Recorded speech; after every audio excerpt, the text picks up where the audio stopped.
How's everybody feeling right now?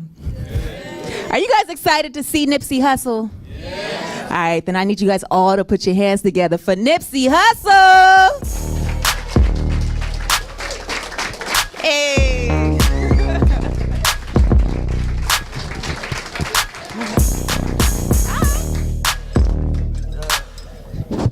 What's up, everybody? What's cracking? What's cracking? I like that hat, bro. Yeah, that's right. Love. Hell yeah. What's up? We are officially, what, a week and a half away? Yeah, like 8 days. I'm a little bit over a week, yeah. Victory Lap in stores, available to all of y'all. Yeah, pre-order that thing, man. ASAP. Yeah. Now, I know you just dropped the track list. Not yet. I ain't put it out yet. It's coming out. Well, I ain't gonna say when. It's coming out soon, though. You gonna put it out soon? Real soon. Okay, well then maybe somebody showed me a sneak peek or something because... You get the inside info, you know. Sorry about that. Yeah. So how has this whole process been for you? Because you've been talking about this album for a few months now. Yeah. And I know that you've been grinding, just trying to get the word out for you. Like, what are you most excited about for this album? Really just letting everybody hear the music, you know. I feel like I never put so much into a project. You know, I've been on a mixtape grind since I came into the game. Right. And this being my first album, you know, we did a partnership with Atlantic Records. So I just wanted everything to be elevated, you know, musically, lyrically, the production, the concepts, the features. Right. And I feel like we accomplished that. So I'm just excited to, you know, unleash the music and let everybody hear what we did. Have you been getting clapback from fans because you did the deal with Atlantic? Well, I mean, just for clarity, I'm signed to All Money In for life. I got a Suge Knight deal with my label.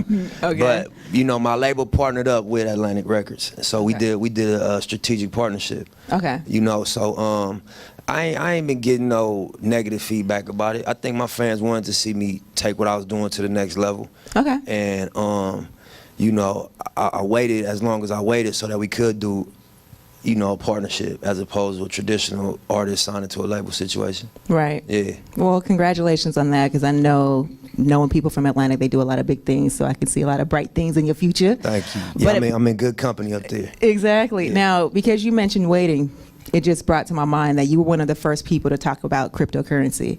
Right. And my sister, for instance, invested a few years ago. She bought Bitcoin for like, I think it was $600 a share. Oh, she passed. And so now when it's up to 10 racks plus, like, how do you project that, especially the urban youth who are like, cryptocurrency, what if I can't touch it? You know what I mean?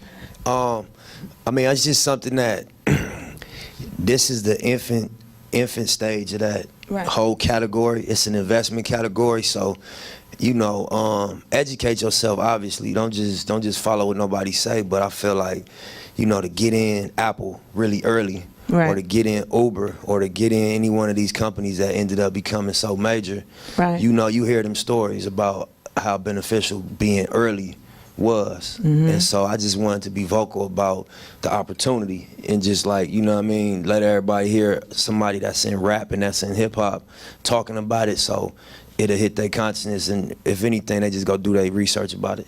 Right. Yeah. Did you sell off any of your Bitcoin when it hit its peak a couple weeks ago?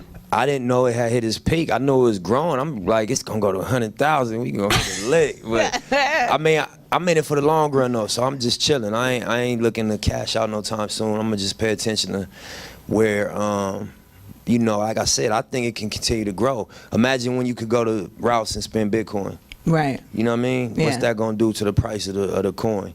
So I think that when they like integrate more places you can actually spend it, the value gonna shoot up even more. That's true. You know what I mean? That's one thing I've been watching a lot of lately. I've been doing a lot of investing. Personally, I invested in Netflix a year plus ago. Oh yeah. Your girl's eating. So you on your stuff. You remodeling the house, I heard. You know what I mean? It's not secret. I'm just saying. My bad. So that's one thing about Nipsey. Like, it's not just about rap. He's actually educated on what's going on in tech and what's going on in financing. So I know you started your own program where you're basically trying to update, or excuse me, educate our youth on technology and how to break into that field. Like, what made you want to do that? Yeah, so the program is called Too Big to Fail, and I didn't start it. I was brought into it. It was started by an investor and a real estate developer named Dave Gross. Yeah. And we just were sitting next to each other at the Laker game, and he like, Nip, you know, I'm a fan of the music, and this what I got going on. Let me come out of the office, let me show it to you. And when I saw the vision, it was like, to sum it up, it's basically a bridge to connect inner city LA youth to the opportunities in Silicon Valley. Because to ever be able to get a job at Google or Facebook or any one of these companies like Apple, you got to get trained early on science, technology, engineering, and math. Because it's like a 10, 15-year learning curve for them things. You can't start. I mean, you can start whenever, but you really behind if you start late. You know, so these people that end up working there, you know, they got trained from elementary school. Right. You know, so we just want to be able to create a center where these young kids can come tap in, and it's multi-level. This one part of it is it's like a co-working space, kind of like WeWork. Yeah. So, you know, entrepreneurs, local entrepreneurs in the area could rent office space, and then the other level is the STEM center, where they could just get training and just, you know, get educated on science, technology, engineering, and math. To prepare them for the future. Yeah, especially because that's one field that I was just talking to a friend of mine. He was the only black graduate out of his entire class in engineering or tech field, whatever it was. Yeah. And so that program is actually really important because it'll help influence those numbers in the future. 100%, and it's right in my neighborhood I grew up in too. So, you know, it's an old bread factory that we remodeled. It's 5,000 square feet. That's dope. So it's an epic thing. We're gonna actually open the doors the day before the album release on February 15th. That's one thing about you I noticed with you. When you do things or when you try to start other business ventures, you try to do it in your own hood. Like, let's talk about your Marathon store. Yeah. So the Marathon store, the hat he got on, the Crenshaw hat, that's where we sell all of our products at. And the idea, obviously, was to have a retail space for the apparel line that we started, which is called the Marathon Clothing. Yeah. But then even a step further, the Marathon store was the world's first smart store. You know what I mean? So with that, again, it's a complex idea, but to sum it up, is basically you could walk into the store, there's an app that you download, and content is integrated into the whole store. So his hat, the shirts, you can take your app and you can put the app up to the logo and stream content. Oh, that's crazy. Yeah, so like, you know, I got the album coming out. I could say the album's dropping on the 16th, but from the 12th to the 16th, anybody that go buy a Crenshaw hat, I'm gonna have an exclusive record off the album that y'all can stream early.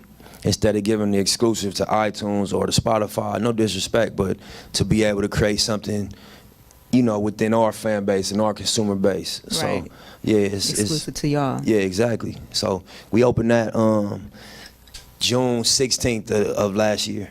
So we've been open less than a year. Are you going to expand? Are you thinking about opening up more stores? Yeah, definitely. That's the goal, is to have, you know, a national retail presence. You know, the goal is to have 10 of those stores in the United States. And, you know, so when I drop an album, I don't know if y'all familiar, one of my projects I sold it for $100. It was called Crenshaw. So imagine if I'd have had 10 Marathon stores across the country, right, and I dropped 1,000 of those units in each store at $100 each. We would have made $1 million in one day.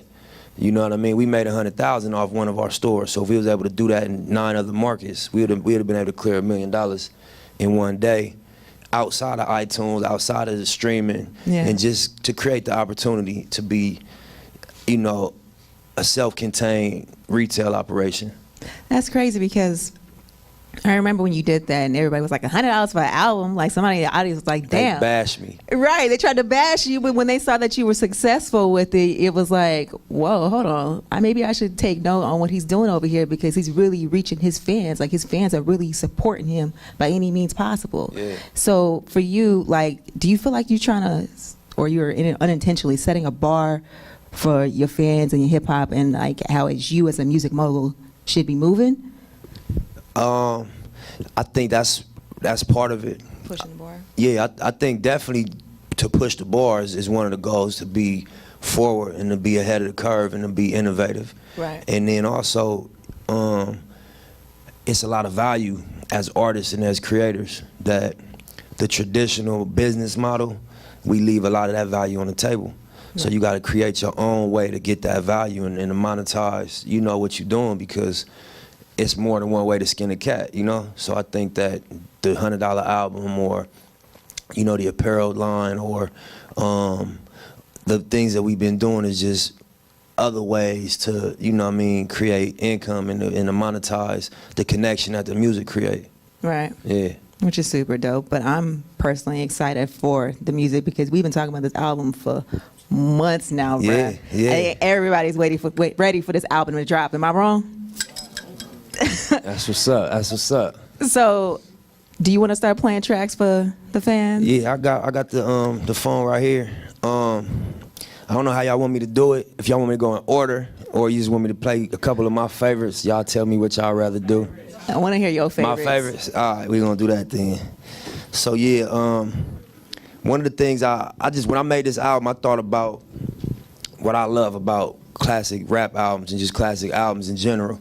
And one of the things I love is like when people take their classic records and they do part twos, you know. So one of my favorite records on the album is thank y'all. Y'all can clap, man. Y'all can make some motherfucking noise, man. You feel me? Go ahead. So, based on what you just said, so you were at the beach 20 deep. 20 deep. One of the homies got shot 3 times? Yeah. We had a big old, it was a big old gang fight years ago. And it turned into a shootout. And that's just the story of what happened from the beach to the hospital and the conversation that took place and everything. But yeah, that's a true story. Did he make it? Yeah, he lived. He survived. Okay. I don't think I'd have rapped about a homicide. You know what I'm saying? Yeah. Not to be weird with Yeah. you, but yeah. You know what I'm saying? Nah, but that Making sure, he 'cause made it. He made it. Yeah, he's all right. Okay, so obviously you probably given more of yourself or more of your actual story that you might have held from fans previously on the album?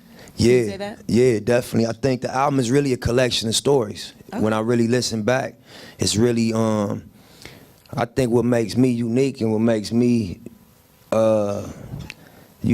special in rap and hip hop is just what took place before, and you know what I mean, the path of us getting here, and just the valleys and peaks and what we went through. So I wanted to really go into detail on the album and just talk about them things so that people could get an understanding of why it's incredible that I got a real national debut about to happen in a couple days, and right. Stand here as an entrepreneur. I got a joint venture with the label, and in spite of everything that took place, you know what I mean? So I think what was most important on the album was to just tell them stories. Which is dope. Yeah, thank you. So what is the next song you want to get into? So we gotta make a deal about this next one. I don't know. So it's a feature on this one, and if y'all could keep a secret, I'll play this. I know that's asking a lot. Y'all might. That means no tweets. Yeah, if y'all can, you feel me? And I know it's cool to run back and, man, I guess what? Just 8 days, I want to keep it low, but I want to share this with y'all. So can y'all agree to just keep it between us? You know what I'm saying? And don't reveal the Staff feature. included. Yeah, just Now, I swear to God, if one of y'all tweet. My man's in the back watching everybody, trust me. Hidden phones and all that. Right. Nah, all right, so yeah, I'm going to go to, have everybody heard the singles already? I heard Rap Niggas and y'all heard Last Time I Checked? Yes. So we can skip them. We ain't got to play them. We play something else for y'all. So I'm going to play the intro. One of the things I wanted to do on the album, I wanted the production to be like a clear elevation from the mixtapes. And I wanted it to be obviously rap music, but I wanted it to be musical as well. And just, go ahead.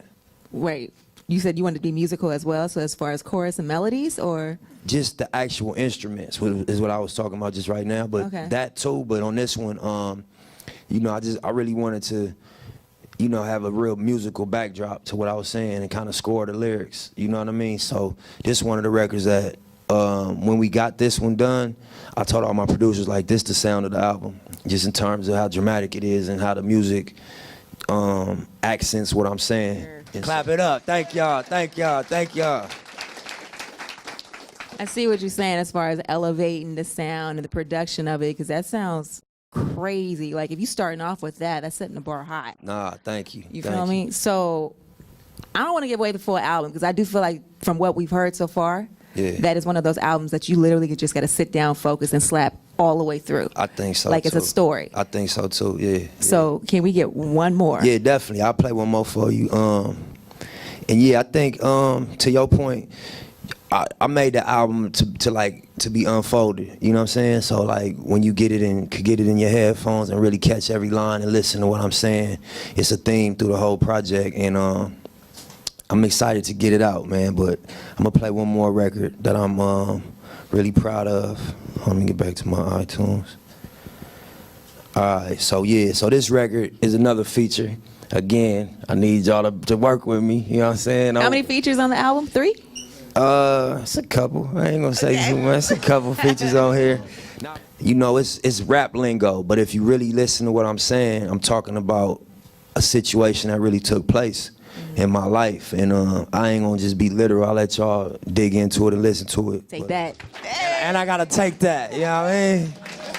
Yeah. Thank y'all. Appreciate it. Yeah. So that's 4 of the records that I really connected to. It's other classic records on the album, but you know, for time's sake and just to make sure y'all got a surprise next week, ain't gonna play everything. That's one of those you got to go get the pre-sale right now. Y'all got to, man. Everything that we've heard so far was fire. Everything had its own unique spin. Right. It wasn't the same old shit, because you know some people just like to make the same song over and over again. Yeah. But every song I feel like shows a different side of you. Right. And takes your musical elevation to the next level. So congratulations. I'm excited. It sounds like this could be a classic album. Thank you. Now, are there any last words you want to say to your fans before we let you go?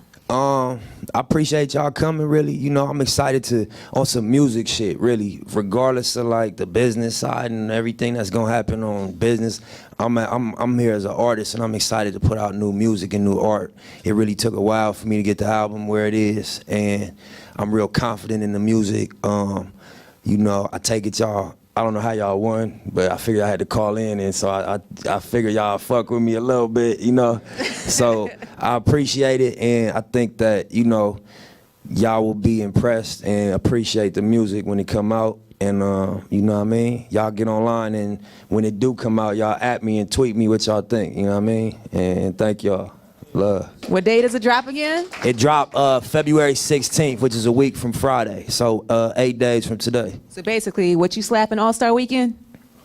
Victory lap. You already know. Yeah. Well, thank you again for sliding through. Cannot wait for the album. Thank you. My guy Nipsey Hussle, your girl Shay Diddy, it's 106 KML. Bye.